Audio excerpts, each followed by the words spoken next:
This episode of the Trek Geeks podcast is brought to you by the Trek Geeks Shop. Now you can help support our show and get yourself some cool Star Trek gear at the same time. Check out our line of t-shirts, mugs, hats, and other items for your inner Trek geek at shop.trekgeeks.com.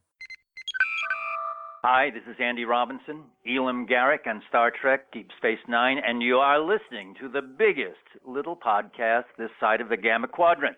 It's the Trek Geeks podcast with Dan Davidson and Bill Smith. Failure to tune in would not sit well with the Obsidian Order.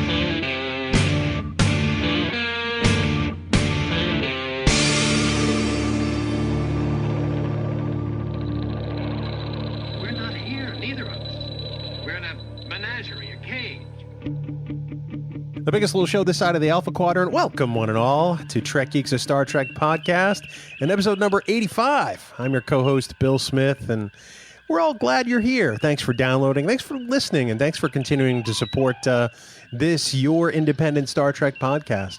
And at this point, I'd like to introduce my co-host. He's a man I'd like to bury in a time capsule along with the 10 best episodes of the original Star Trek series. He's the mummified Dan Davidson, and after today, buddy, we'll see you in about 100 years. Welcome aboard. Well, and I'll probably be just as good as these top 10 episodes after I come out of that time capsule. Thanks for having me. These are great introductions, and you're getting better with each one because you compliment me and you don't even realize it. I said I wanted to lock you in a box for 50 years. Or 100 years, or whatever it was. Wow, good math there, Ty. That's great. Thank you. Math was never my strong suit. Well, I can say with math, 85 episodes of just pure fun or pure hell, depending on whether you're a listener or a co-host. But it's awesome, and we love it.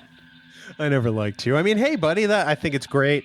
We, as always, we thank everybody for being a part of this. It wouldn't happen without everybody who listens, and we're just happy to share the fun. It is very fun, indeed. Indeed. Dan, speaking of sharing the fun, how might people get in touch with us to share their thoughts, opinions, comments, concerns, and otherwise well wishes for your interment in a box? Wow. Well, that was a long, long sentence, so I'll try to do the best I can. On Twitter, Facebook, and Skype, our handle is Trek Geeks, and you can also send us an email at trekgeeks@starfleet.com, or you can also send us voicemail by dialing 508-784-1701 or going to speakpipe.com/trekgeeks on your mobile device. Also, as always, please join our official Facebook group, Camp Kittimer. Fun discussion, lots of insults being thrown back and forth on a daily basis to Bill Smith from Dan Davidson, and that's always good. Plus, you are going to get early access to the Trek Geeks podcast just for being a member. It doesn't cost you anything. What is that phrase that they use, Bill? No purchase necessary? Yeah. Like that. So to join the group, just go to facebook.com/groups/Camp Kittimer. And Bill, I got a very important thing to say. What is that, Dan? Please remember that any comments or messages you prendono segrebarondes en rendero sarendendo referentes episode. Buenas noches, amigos. There you go. In the words of Jerry Remy. I cannot speak any language but English, and you like to point out that I can't speak English, but I did my best. How do you say slipstream, Dan? Slipstream, Dan. Hey, Scott Vash on. All right, Trek Geeks. Dan, we're going to make a brief announcement about our Blu-ray contest. We are actually going to take next week off, so we're not going to announce the winner on the podcast until the week after, but we'll still be announcing the winner on social media on the 22nd. That is correct. We're picking the winner on the 22nd and announcing it that day. Yep, on the 22nd, we will be sure to post the winner on all of our pages on Twitter, Facebook, Camp Kittimer, all those spots. And congratulations in advance to whomever is the winner. And we thank everyone so much for sharing episode 00 to your friends on all of your pages. It's something that we're very, very appreciative of. Indeed. If you're listening to this on the day the episode drops, Tuesday, November 22nd, 2016. There is still time to share episode 00. So head on over to trekgeeks.com/beyond and get all the details. You've got until midnight Eastern time to share the episode and be part of the drawing. Sound good, Dan? Sounds fantastic, Bill. Well, Dan, we have a special guest geek this week, and as Larry King would say, he's with us for the full hour. Yes, we're wrapping up this incredible 50th anniversary of Star Trek, and we are close to the Thanksgiving holiday here in the United States, so we're thankful for the phenomenon known as Star Trek.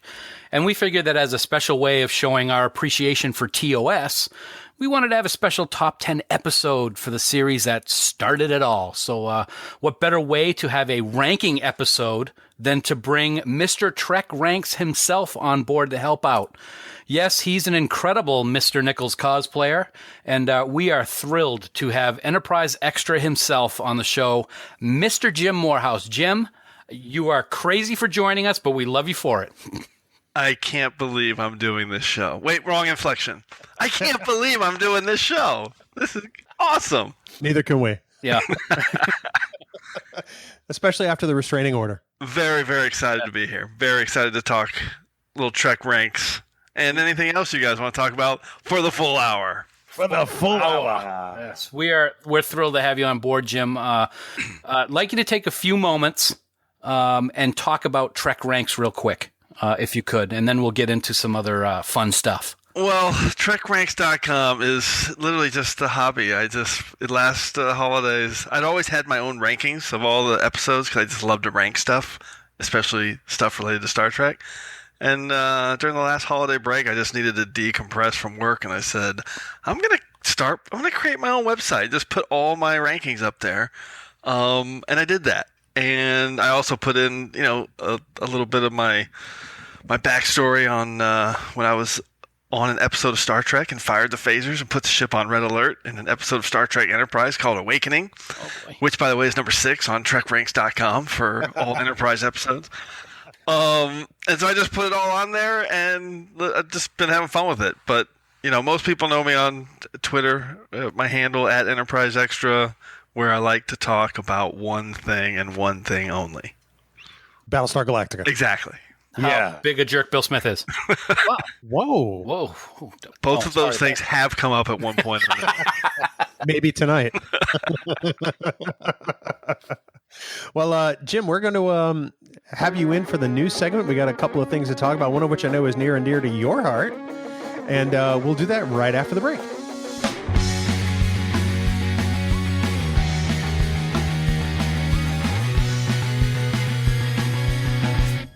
Dan, it's time for the news from TrekNews.net. Spanning the Alpha Quadrant, reporting the best in Star Trek news. It's TrekNews.net. Online at TrekNews.net, believe it or not. Hard to believe, I know. TNN in the house. Well, up first, boys. It appears that one of Jim's favorite series has some reviews on Blu-ray, and it's kind of meh. Well, I will say one thing. At least now, we know for sure. Well, do we know for sure? I think we do know for sure that Drozen is going to be able to watch the steaming pile of Bantha Poodoo known as the Magics of Magus 2 in beautiful Blu-ray. Yes, he will. Because and he will love it. The entire animated series is now available as a Blu-ray set. TrekNews.net has a review up there. It's an okay review. The big thing is that I believe there's 21 little art cards that's included in this set, and that gets some very good words from the review. But check it out at their site, TrekNews.net, and go get yourself some TAS. Yeah, I don't think I'm going to buy it on Blu-ray because it's going to be crappy animation quality on Blu-ray, and I've already got that on DVD. That's the way I feel about it. If you ever want to see 25 seconds of animation with nothing moving but the camera panning across the screen, this is the series for you, people. Thank you, guys. So Jim, remember when we did our animated series, See It or Skip It? Dan and I ultimately answer the question, is the animated series canon? And Dan said yes. And I said no. Yeah, it's not. And, but go ahead. no, I was going to say, would you please settle that tie? Listen, is the animated series in the awesome new 2-volume edition of the Star Trek Encyclopedia created by Michael and Denise Okuda? No, it's not.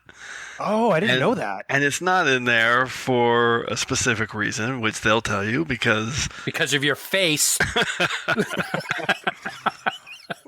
Because from the get-go, Gene Roddenberry never included it and never counted it as such, and wanted it not to be listed as such. So it wasn't, but beyond any of that, it's just, sorry guys, it's just not very good. I mean, I'm sorry. People like to say, no, you get past the animation and the stories are really Star Trek, but they're not, the stories aren't that good. And I will say that it is better. I enjoyed it more when I watched it for our podcast episode than I remember back when I was a kid. That being said, it's not awesome at all. But I do have a question for both of you, and more for Jim, because I don't really want to talk to Bill. But take Gene out of the equation for a second, and let's say it's now 50 years later with all of the Star Trek that we've had over all the years. Do you think that there would be a possibility that if it wasn't for Gene saying that it is not canon, that it might be considered canon at some point? See, my issue is that and I agree with you on taking Gene out of the equation, because too many people kind of harp on, well, what Gene's vision or what Gene said, and that does get a little old. I think my biggest issue is that no matter how you look at it, these scripts they're really ultimately fantastical and whimsical stories designed for kids, not adults. Mm-hmm. I'm sorry, and I know that some of them were being a little tricky in terms of Magic's of Megas 2 or whatever story they were telling, where they were trying to be subversive and get to the kids on a Saturday morning while mom and dad were sleeping. But I just don't think the stories work that well. I mean, Yesteryear is great, but there's a 50-foot Spock running around, and that doesn't make any sense. Doesn't make what? What do you say? What? That's crazy talk. I mean, of course it makes sense. I've said it, and I actually have this in a... Because you will not find the animated series on TrekRanks.com. I think the false narrative is that the animated series stories are smart and grand and not bound by the constraints of televised fiction. But in reality, they're lazy and they're sloppy and they're childish and they're just not that good. Sorry. Here. No need to apologize, because I agree with you 100%. And I am the Trek apologist. I love it all, but I can't defend these stories. It's funny. You were just describing my podcast partner. That's kind of cool. Oh, man. But having said all that, I'm buying the Blu-ray and I'm going to do a rewatch. I know, I'm terrible. I see. You should rank it and go with that entire explanation as to why it sucks and why it's not canon, but rank it anyway. Just someday. It's only 22 episodes. Wouldn't take long to rank. That's true. No, it really wouldn't. Yeah. So, gentlemen, moving on, there is a bit of an update in the Axanar case, and I'm going to read you a whole bunch of stuff that popped up in one of the Facebook groups. It's actually the CBS/Paramount versus Axanar group. There were a bunch of documents made available in Pacer, the legal documentation system, and downloading these documents is 100% legal. These documents are part of the public record and anyone can get them. Now, I can tell you of the massive document dump that occurred.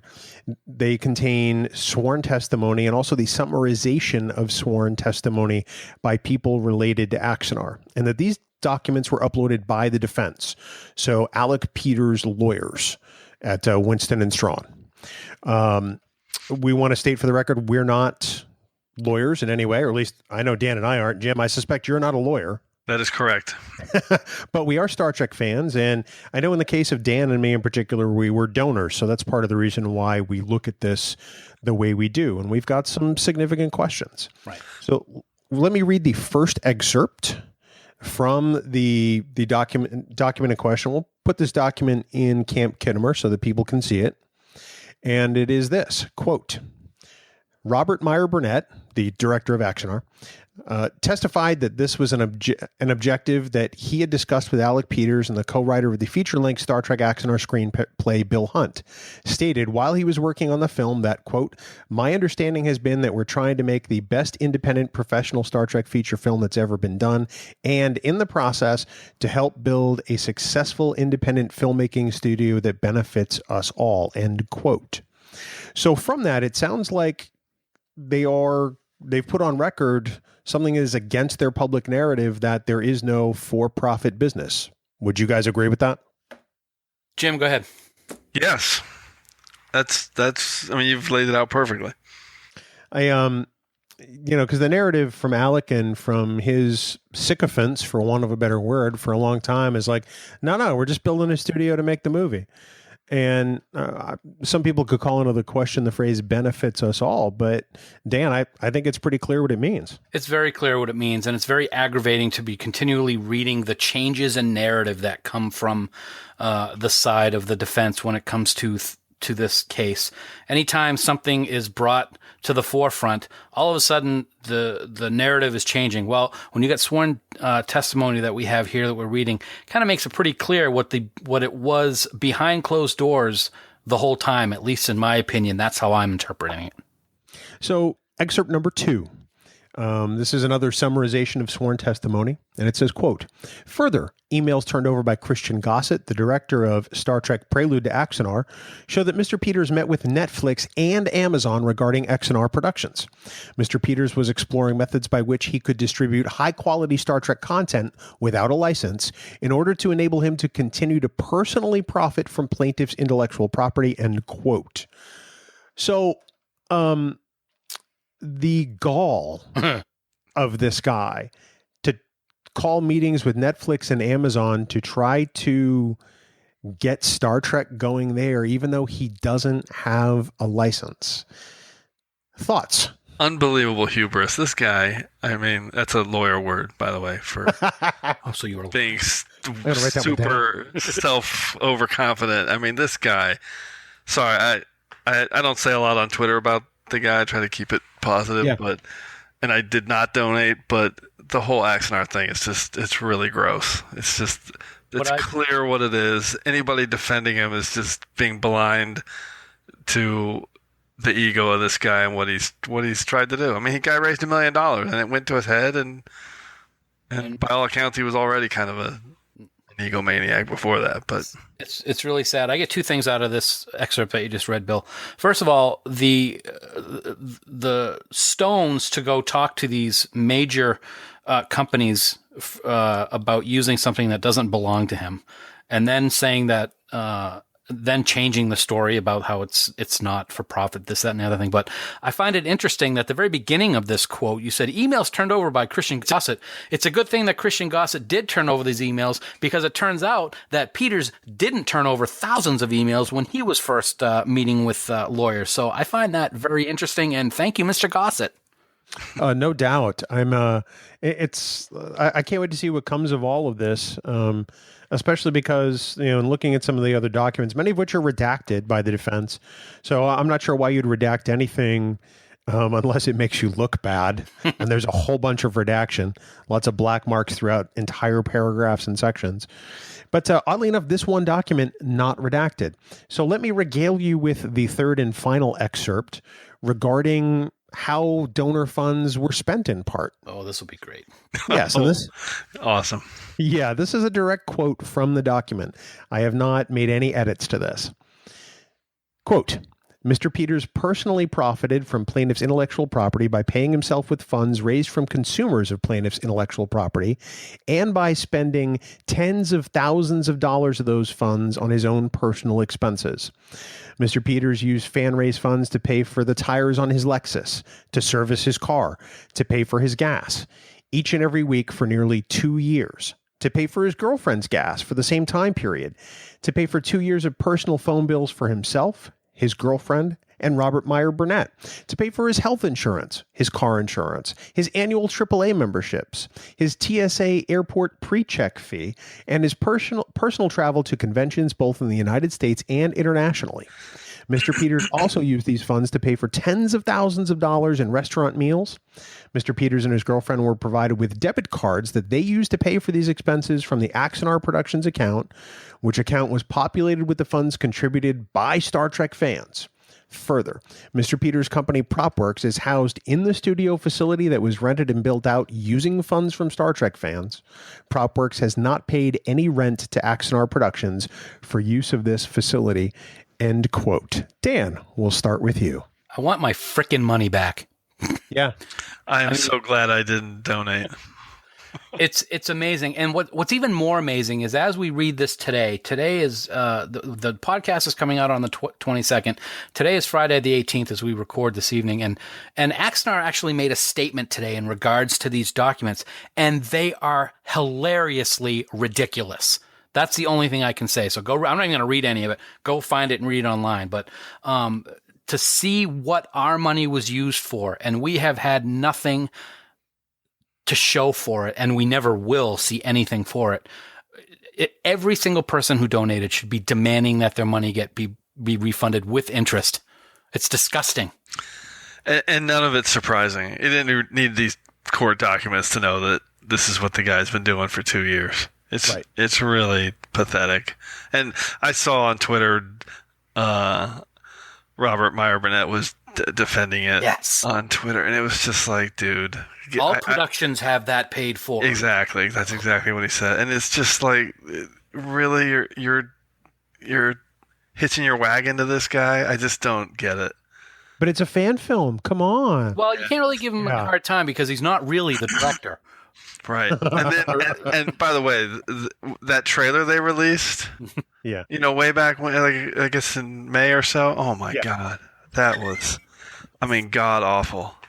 It was one of the worst things I've ever seen. It was so bad. And let's remember again, and there may be some anti-Kelvin timeline folks listening now, but these guys, they said everything was predicated on that the JJ films suck and that their stuff's way better. And it's just, talk about delusions of grandeur, these guys. Well, the thing is too, is that if you look at comparisons between some of the action scenes in Prelude to Axonar and Star Trek 2009 and Star Trek Into Darkness, they may as well have just lifted it directly from there. It is as much, action and pew pew as people describe, as some of the JJ movies. And it's not a wonder now that Alec is kissing JJ's ass. Yeah. Yeah. It'll be interesting in the next couple of weeks or so because both sides have asked for summary judgment. I'm hoping that something comes out soon, and I'm of course we all know what we're hoping happens. It will be an interesting next few weeks, I think, and we're going to see all the diatribe and ridiculousness on social media continue, I'm sure. Well, boys, after this next break, we're going to talk about something a lot happier and something that we can focus on that we all genuinely love.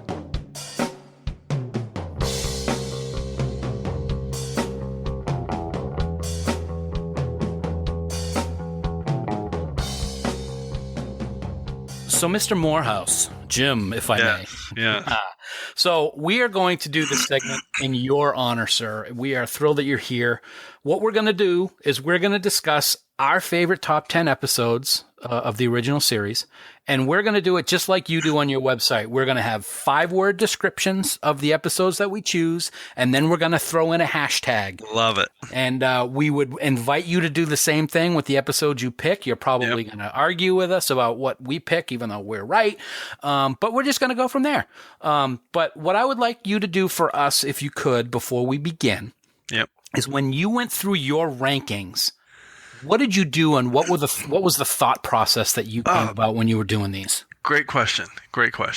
So it's everything on all my rankings, the way I've always done it, is based on if I could only watch one for the rest of my life. And it's really the only way I can process picking something as a favorite over something else. Because ultimately, if you made me choose, I can only watch one of these 2 episodes for the rest of my life, which are you picking? Mm-hmm. That's always the driver for every single thing on TrekRanks.com. So yeah, that's it. It can't be any more simple than that. How about you guys? What was your? That's very cool. Actually, Bill asked me that question when we were doing a cast several months ago. If you had to choose which episode, if you were going to be stuck on a space station forever and only had one to watch, what would be your all-time favorite? So it sounds like it's a similar thought process. I remember that because you chose. Don't take. No, you chose Timeless Voyager. This is Miri. He chose And the Children Shall Lead. All right. Which, by the way, is dead last on TrekRanks.com. I noticed that, and I endorse that because it is my least favorite episode of all time. Kids. Kids in Star Trek just don't work. Nope. Well, so Dan, we can probably get started. We probably start with the number 10. Yep. You can give yours, and I can give mine, and Jim can counter that with what he thinks his number 10 is, and mock us for our choices. Excellent. All right, then I will be happy to start with my number 10. The one that started it all is number 10 on my list, The Man Trap. Just give it salt. Hashtag wrap those hands around me, baby. Wow, that's a good one. My number 10 episode is actually The Trouble with Tribbles. I do love the episode, but my 5 words are fun and furry, lighthearted episode. Hashtag no trouble at all. Wow, that's fantastic. That was beautiful. Thank you. By the way, The Man Trap's number 55 on my list. What? And where's Tribbles? I'll let you know about Tribbles. Oh, okay. All right. Well, what's your 10? So, number 10 on TrekRanks.com is Mirror Mirror. First alternate reality foray packs punch. Hashtag Tantalus Field. Ooh. Nice. That's a good pick. Huh. I'm almost amazed that it placed that high. I mean, Mirror Mirror? Yeah. Wow. Okay. Because it's going to place a little higher than that on mine, but I imagine it's going to place even higher on Dan's because he's such a Mirror Universe apologist. Oh, yeah. Apologist? Listen, it's top 10. You can't argue. And by the way, always quibbling when you're talking about splitting hairs on a top 10 list. I know, right? Unless someone includes The Man Trap, which is number 55 on TrekRanks.com. Yeah, Hashtag M113. So Dan, The Man Trap. So I know there are a whole bunch of episodes that you and I have talked about over the years, and never once has it been The Man Trap except for the podcast. I've always loved it. I've always loved the episode. It's quirky. Because it's one of the first, there's so many things that are different, the continuity mistakes, of course, the ricochet phaser and how everybody sees the salt creature differently. And yeah, that's a great political episode of let's kill the last one instead of trying to help it. But it's just always one that I've enjoyed a lot. Interesting. Yeah. Well, let's move on to number 9 then. I'll go first on this one. And Jim, I was just talking about Mirror Mirror, and that's actually my number 9. Perfect. I kind of like it in that spot. I think it's got good value at number 9. I look at some of the episodes deeper in, and I think this is a good pick for me. My 5 words are alternate universe with evil twins. Hashtag I shall consider it. Perfect. You've got this down. I like it. I'm no Trek Ranks, but I could fill in a pinch. Nice. Well, I think we talked about your number 10, Bill, is my number 9. I chose Trouble with Tribbles, and my 5-word description, and Tribbles are not dangerous. And hashtag storage compartments. So there you go. The what? Fantastic. So Jim, you're number 9. Needless to say, Trouble with Tribbles will appear in the top 10 of Trek. Interesting. Okay. My number 9 is Arena, and my 5-word summary is I weary of the chase. Hashtag Cestus 3. Oh, that's awesome. So, do you remember the first time you saw Arena, Jim? It's tough for me to talk about the first episodes I saw, but basically I saw it all as a kid in the 70s on syndication. So that's where I became a Star Trek fan, was, watching it 4:00 in the afternoon in San Diego with my brothers, and we'd sit there and watch, and then as soon as it went to commercial, we'd we'd fight until the commercial was over, and then we'd sit there and watch. So, yeah. So at some point in probably 1973, I saw Arena and was like, "Oh my god!" It's amazing to me that our Star Trek stories involve syndication and brothers for all three of us. Absolutely. Oh yeah, that's right. And your guys, I've heard that's awesome. Absolutely. That is really cool.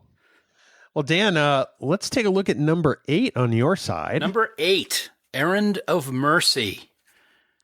The embodiment of true Klingons. Hashtag by your command, Imperious Leader.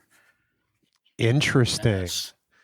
My number 8 is also Errand of Mercy. Love it.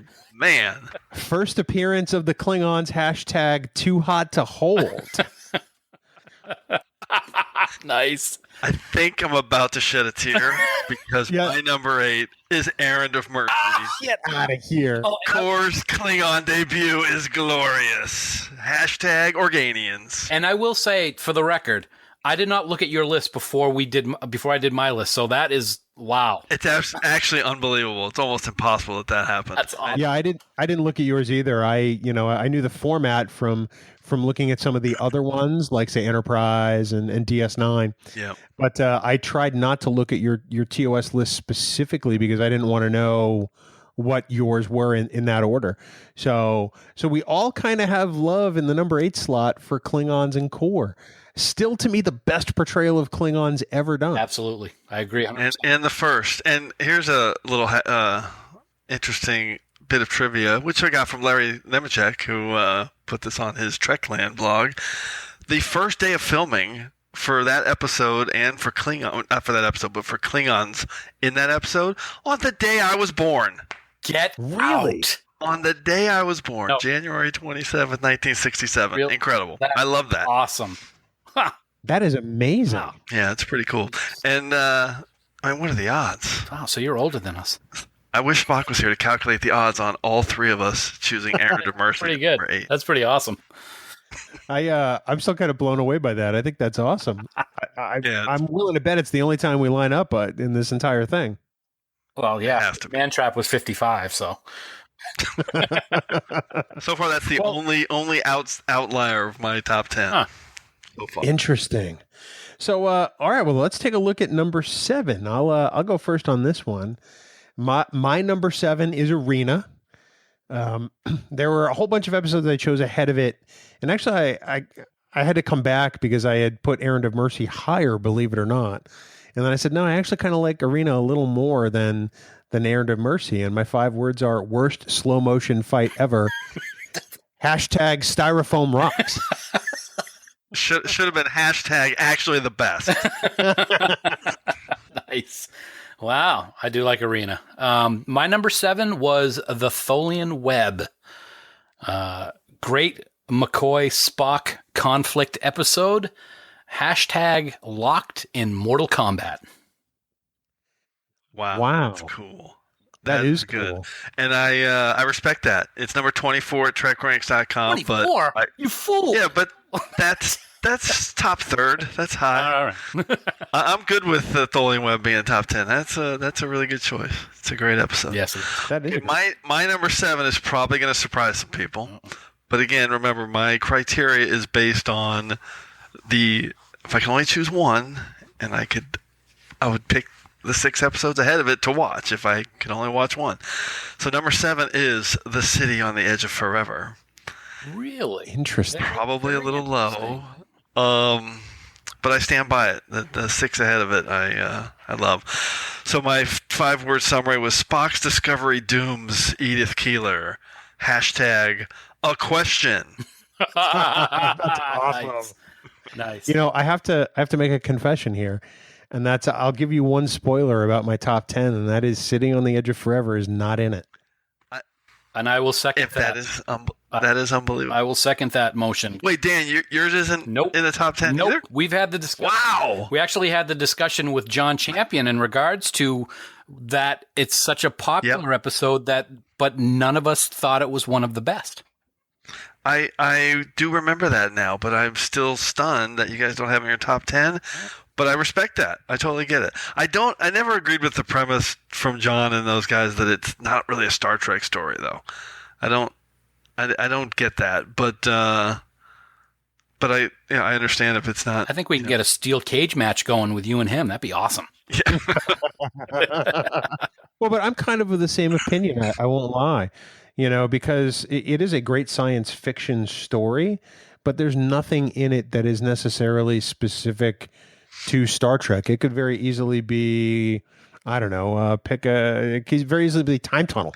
Yeah, but it's past tense, Deep Space Nine, not a Star Trek story. I mean, it's a allegory for homelessness, and everything's predicated on them solving the challenge in front of them in 2020 San Francisco. How's that any different?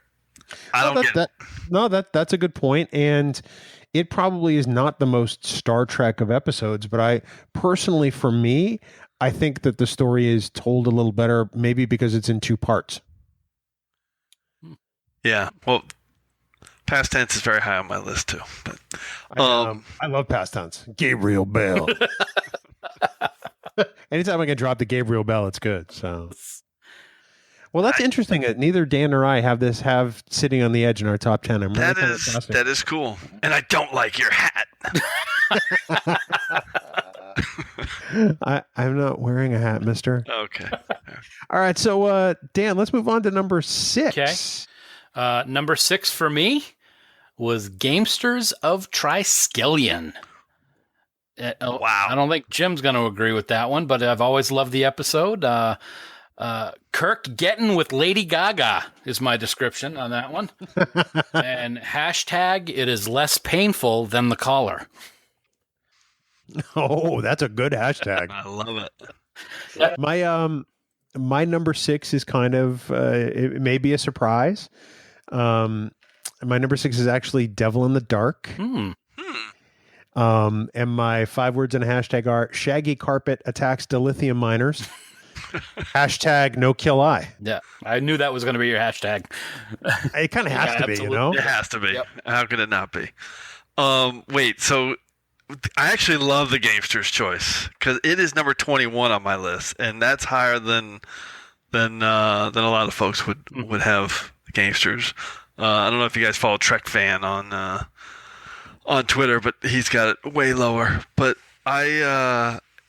it's a fun, watchable episode. My hashtag is pulp action. I just love that it's super of its time. It's always one that's enjoyable for me to watch. It's fun to watch. There's humor in it. There's good action. Galt is one of my favorite all-time characters in my mind right now. I can't think of the gentleman's name who played him, but I should.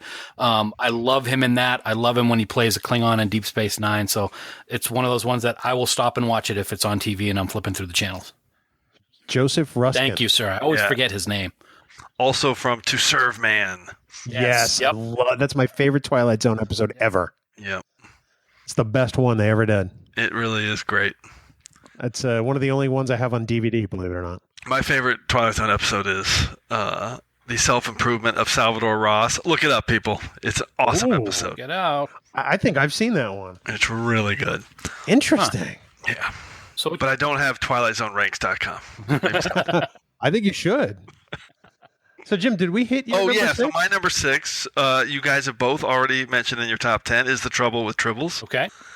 The timeless Tribbles never get old. Hashtag Cyrano Jones. Very simple, but Nice. I wanted to include Mr. Cyrano Jones, a all-time great character. I got to. So, look. Go ahead, I was Dan. going to say, I got to throw this out, and I'm probably going to get in trouble for it, but Trouble with Tribbles is my mother's most hated episode in Star Trek. Oh, why's that? She just doesn't like it. I don't know why. I've tried to talk her into it, and I explained the whole trials and tribulation things with Deep Space Nine, but I just haven't gotten her to like it. I'm going to keep trying, though. And generally, she's a Star Trek fan? By default, because she has an obsessed fan as a youngest son and a big fan as the oldest son who got me started on Star Trek. Love it. Yeah. Yeah, so Jim, looking at your bottom 5, 6 through 10, Sitting on the Edge of Forever is a very light. I'm sorry, not Sitting. Trouble with Tribbles is very lighthearted, and it's ranking really high against some real classics. Were you surprised at that when you went back and looked at your ranking? No, I the humor of that episode, I just think is timeless. It absolutely works, and it's so rewatchable. It would have ranked that high regardless for me, even without the tie-in to Deep Space Nine, which on TrekRanks.com you'll find is my favorite series. And yeah, no, I think it works. I mean, number 11 on my list is a piece of the action. Oh, cool. So just edged out. yeah, just didn't quite make it. Well, then that's good to know. So let's move on to number 5. I'll kick this one off. My number 5 was almost in my top 3, but as I sat down to think about it, there were so many other episodes. I'm like, oh, but I love this one, and oh, but that one's so awesome. My number 5 is Space Seed, and my 5 words are: most dangerous adversary is thawed. Hashtag go or stay, but do it because it is what you wish to do. Very fantastic. All right, we just talked about Khan a couple weeks ago. We did. Pretty awesome. My number 5 has already been discussed by at least one, if not both of you, if I recall, because I have a short memory. And my number 5 is Mirror Mirror. It's not as high as you might think it would be on my list. It is Mirror Universe, and I love Mirror Universe. My description: I want an agonizer bad. And hashtag in that event, Bill, I am ordered to kill you and proceed against the Halkins as the new captain of the Enterprise. Well, that's not going to work out so well for me. No, it is not. That's quite a hashtag. Did you capitalize every letter? Nope, the first letter of every word? I did indeed. Okay. Yes, I did. I did too. Yeah, that was a big hashtag. Yeah, we all had Mirror Mirror. It was 10 on mine and 9 on Bill's.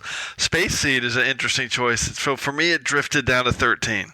Huh. So I mean, I obviously love it, but it did not make my top 10. If McCoy hadn't dropped his phaser when they were opening up Khan's chamber, it would have been in my top 10. Spoiler alert. Now my number 5. This one actually surprises me because I thought everybody loved this episode and ranked it in their top 10, but I found it to not be in anybody else's, and most people kind of dismiss it as, you know, a pretty good episode, not a all-time great. So number 5 for me is the Galileo 7. Interesting. Which I absolutely love. I can rewatch it every day.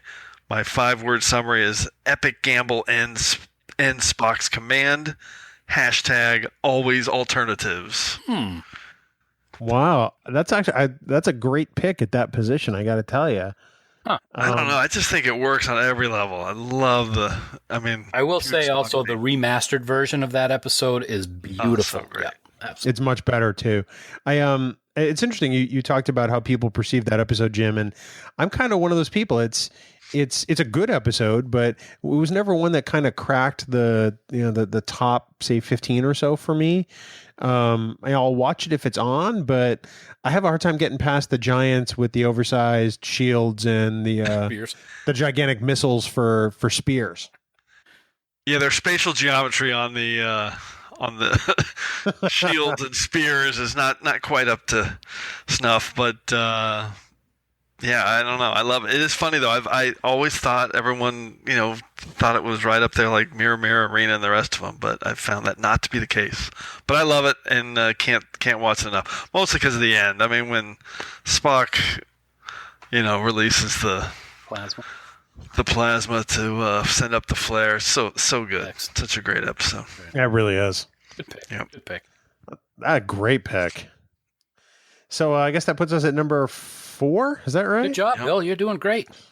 Well, counting has never been an easy thing for me. Hey, let's have Jim go first this time. Yeah, why don't we do that? So, Jim. Oh, I like going last, but I'm going first this time. No, actually, we must be going to have some crossovers here in the top 3 or 4. So, number 4 for me, and it could have easily been number 1, is Amok Time. And my 5-word summary is: cultivates platform for Vulcan backstory. Hashtag having versus wanting. Nice hashtag. Gil Spock. Yep. That's not what we came to Vulcan for, is it? So, Jim, for 20 years, he's been using that one same quote, and I laugh at it every time. It's pretty funny. The first time he did it for me, I was sitting in his cubicle at work, and I think I spit water everywhere, including on his precious Enterprise that I dropped. Yes. Yeah. I've heard about that. Everybody has. Who hasn't? Who hasn't? So, I think it's a great pick at number 4. Dan, what's your number 4? Number 4 for me is Arena, which is the episode that actually got me involved in Star Trek. I remember being scared to death. My description is, I have heard every word. Hashtag, this planet is a mineralogist's dream. Little double job there for you.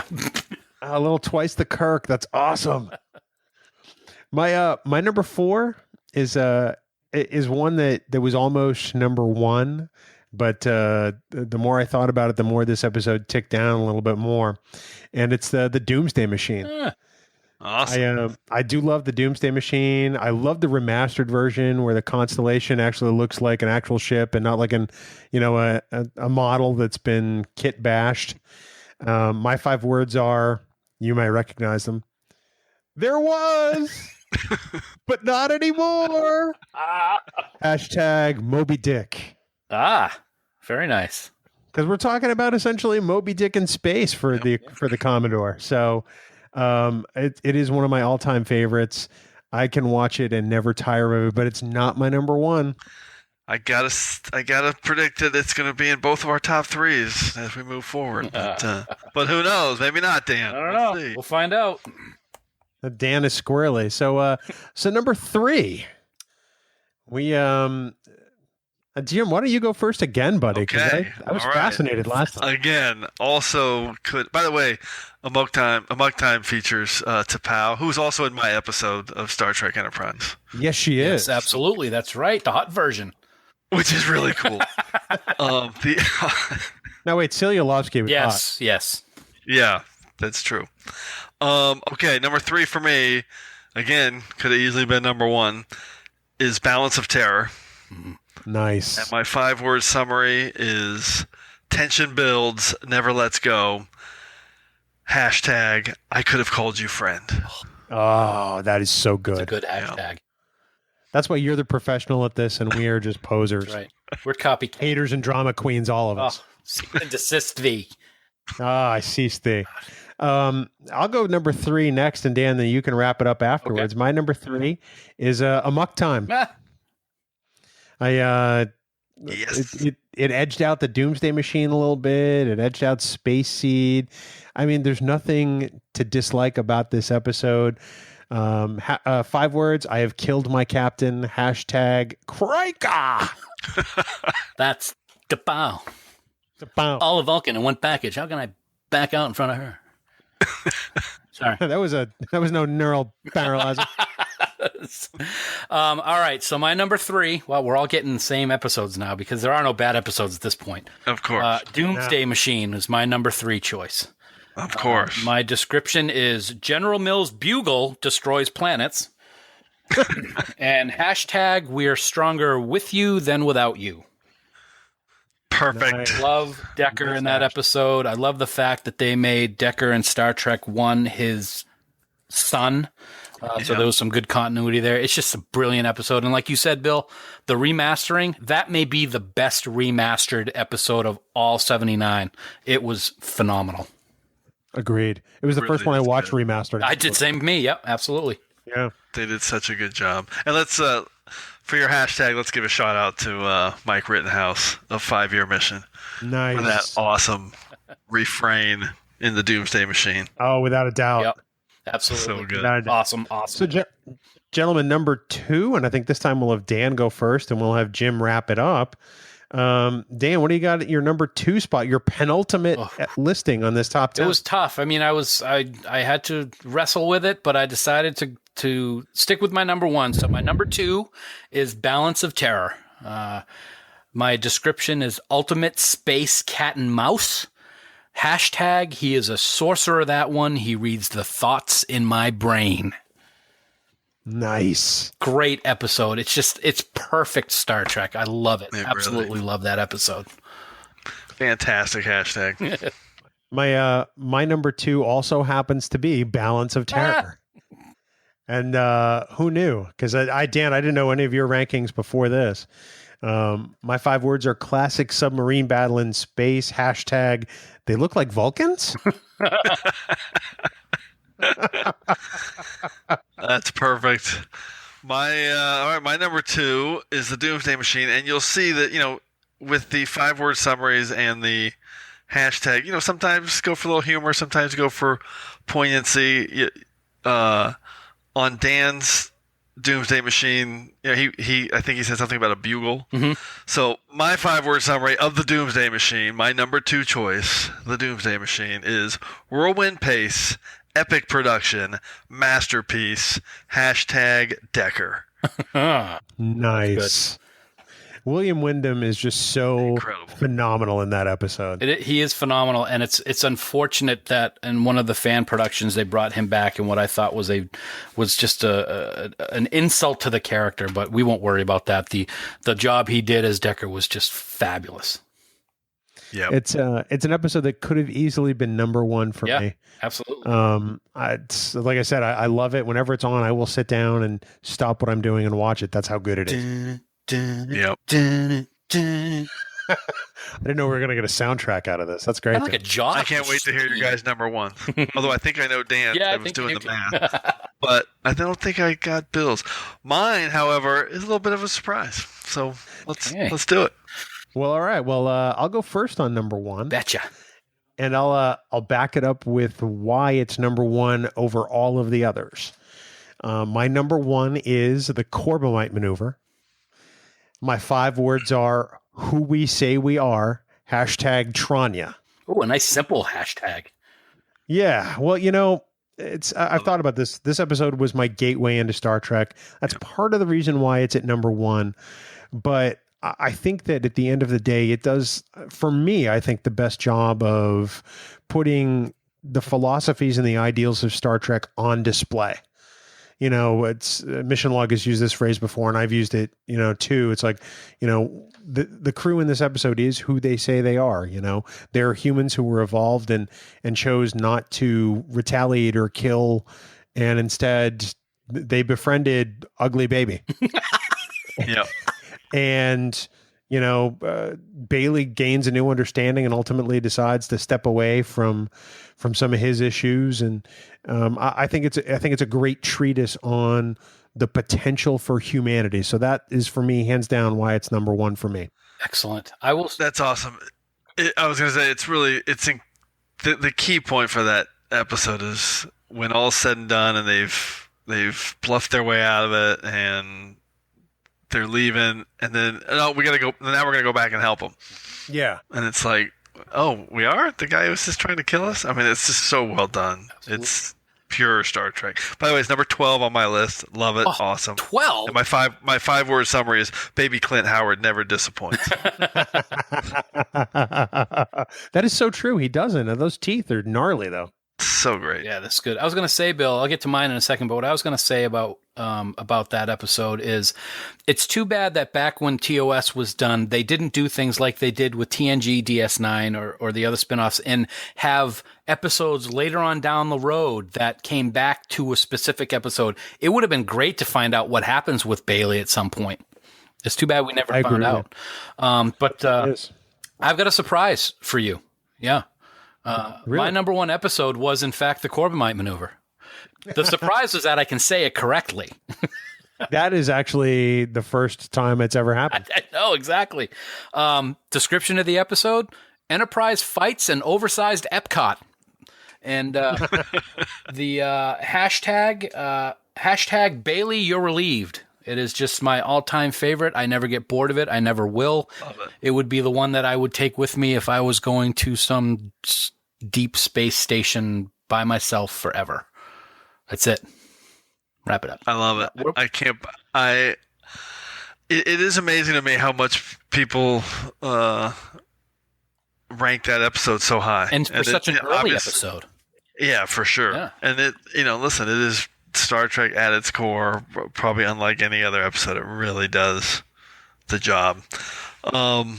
but like I said, number 12 on my list. But again, that it suffers a little bit from my rating scale of if I could only watch one the rest of my life. I'll usually go for a little more epic expanse in terms of story, action, etc. Having said that, number 1 is not that. It's a story that resonates with me, and I'm a big animal lover and conservationist, and it is on your list, Bill. It is number 1, The Devil in the Dark. Nice. It's my number 1. Conservation message still resonates today, and we have dueling hashtags, no kill eye. I love it. So we did have a duplicate hashtag. I love it. You guys can't be creative at all. I like to think that I am at least as brilliant as Mr. Morehouse, Dan. So you can think that if you want. But anyway, what I think is great about that episode, Jim and Bill, is not even of the episode itself, but as we all know, that's the episode that they were in the middle of filming when William Shatner found out that his father had passed away. And there are scenes that you can see it in his face. He does a fantastic job of acting in that episode under tremendous stress, I think. So hats off to him, but that is a great pick, man. That's a good one. Yep, it resonates with me in a big way. I can't get enough. And poor Schmitty in that cold open. Schmitty goes down. That cold open is awesome. It's good. Yeah. Really. So, Jim, are there any picks on our list that actually surprise you, or that you disagree with entirely? No. In fact, none of them do, because even the Man Trap, I totally get it. It's vintage Star Trek. It's the first episode that aired, so I can totally see why. Hey, I can tell you one thing about that, Jim. I don't see Devil in the... Oh, actually, never mind. I'm not going to use that example. I don't see, I don't know, pick your episode that has their own Christmas ornament like Man Trap does this year. Mm-hmm. Because nothing screams Christmas like the Salt Monster. Or the death scene in Star Trek 2 from last year's Christmas ornament. But actually, sorry, the one surprise was that City on the Edge of Forever wasn't on either one of your top 10s. I find that very interesting. Yep. But I totally get it, too. I totally get it. Very cool. Well, guys, it's a great time talking about our top 10s. We'll of course put ours in the show notes, so that people can see them, and they're documented for time and all eternity. And of course, Jim, they can find yours at yeoldtrekranks.com, I imagine. That's right. That's what I hear. Trekranks.com. That's awesome. Jim, thanks for going through this exercise with us. We're going to bring you back a lot more to talk about other series, and maybe we'll actually take on the animated series project at some point. If that's what it takes to talk about the other 4, I'm in. Let's do it. It's done. That sounds good, man. We're going to have you hold tight for a second because we're going to ask you another question about something very near and dear to your heart. But Dan, we would be remiss at this point if we didn't thank our friends of the band 5 Year Mission for all of the music that they allow us to use on this here podcast. We hope everyone heads on out to 5yearmission.net. Please just download all their albums. I mean, seriously. Do it. If you haven't done it at this point, and there's just no excuse, we want them to be the official house band for STLV 2017. Big way. In a big way. So please let Creation Entertainment know that you want 5 Year Mission back too. Tweet them, email them, Facebook them. Say, hey guys, we want 5 Year Mission because it's just not STLV without them. Right, Dan? Absolutely. You know what else isn't STLV without them? Is my weekly Farkism. Oh, yes. I've been waiting for this with bated breath. It's in tribute to this awesome episode that we had today with Jim. You know, it's a great episode. You know, this guy wants you to think that he's this big, scary dude, but he's just a goofy puppet. That's just a goofy puppet, I should say. But the person that we're talking about is just this teeny tiny man who drinks orange juice and laughs obnoxiously. So go watch I screwed it up. The Corbifark maneuver. That's what I'm trying to say, people. That sucked. Corbifark maneuver. I really thought you were going with Devil in the Fark. I was gonna call him Bayfark, but I didn't think that would have worked out too good. So the Corbifark maneuver. How about the Corbomite Farkuver? That sounds like a kind of a German car, so I didn't want to go with that. Farkuver? Yeah. Dan, that was Did you just create that one on the fly? No, but I write that ahead tried of to time? say it on the fly and I screwed it up. So Trek Geeks. yeah, Right. Mr. Spock. Help me, Spook. You know, Help me, Spook. goodness gracious. Well, Well, of course, despite Dan's Farkism, we definitely want people to support 5-Year Mission. So please check them out, download all their stuff. Jim, you are a huge 5-Year Mission fan, and rumor has it you have been known to dance all by yourself when they play live. That is true. Yes, when the moment hits me. No, I'm a huge fan, and it's impossible to not dance like a remote control Spock when you hear RC Spock. I mean, it's not possible. We agree. You literally have to walk around the room like a remote control Spock. It's a moral imperative. And I'm controlling my own. I got the the McCoy operator in my hand, and I'm controlling myself. It doesn't make any sense, but I'm doing it. So, what is your favorite 5-Year Mission song? Since we're on the topic, my favorite 5-Year Mission song. You can find a top 10 5-Year Mission songs on TrekRanks.com. By the way, say what? Number one is Errand of Mercy. I mean, it's literally impossible to not, turn it up whenever it comes on. It's just accelerates, and it's just it's fantastic. Breakneck speed. I love it. It's awesome. I have to agree entirely. We use that one a lot here on this show between segments. It is one of my favorite bumps. And I have to agree with you. It's a fantastic song. I listen to that one all the time. That's a really good pick, Jim. I like that. Yeah. And you did it without a Farkism. Yeah, no, we all have our faults, right? That's or true. our Farks. Oh. That's 2 this week, baby. Yeah, great. That's great. Dan, we also want to remind everybody right now that we have our iTunes subscribe and review campaign going on. If people provide their honest and genuine review of the podcast on iTunes, they could receive something cool. They could win some cool Quatloos in our jurisdiction. It's called dollars. $25 Amazon gift card or the equivalent in whatever money you use in whatever country you may be listening to, because we have lots of different listeners from all over the world, and we appreciate it. So yeah, send in your reviews, positive or negative. We want to get all that information so we can make this a better podcast, and you will be automatically entered for that $25 Amazon gift card. And you can get more information at trekgeeks.com/iTunes. That address again, trekgeeks.com/iTunes. Come on, write a couple of lines. You could win $25. That's all we're saying. Dan, regale us with what's happening next week. Well, next week, we're actually going to take a week off so that we can spend time with family and friends over the Thanksgiving holiday and weekend. But we're going to be back on December 6th, and we are going to talk about one of the episodes that was brought up here on this episode. It's the Planet Killer. It's the Devourer of Worlds. It is the Doomsday Machine. Doomsday Machine. Dan, Thanksgiving's coming up. Is there any more turkey left, buddy?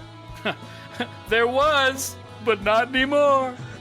Oh, that was bad. The Doomsday Bugle. Yeah. Doomsday Bugle. Jim, thank you so much for joining us this week. It was great to have you here for the full hour. We hope you had a good time. Could not have been any more fun. We hope you and yours have a safe and happy Thanksgiving, as we hope all of our listeners do. We want to remind people that for more great Star Trek discussion, you can check out Jim's favorite podcast, The Tricorder Transmissions, online at thetricordertransmissions.com. And, of course, for all of the latest news on everything Star Trek, please visit our great friends at treknews.net. For now, this has been episode 85 of the Trek Geeks podcast. We do hope you all live long and prosper. Thanksgiving means coconut cream pie, baby. Woof! Ugh. Never even had it, but I'm going to try it this year. That sounds nasty. Okay, it looks like your face.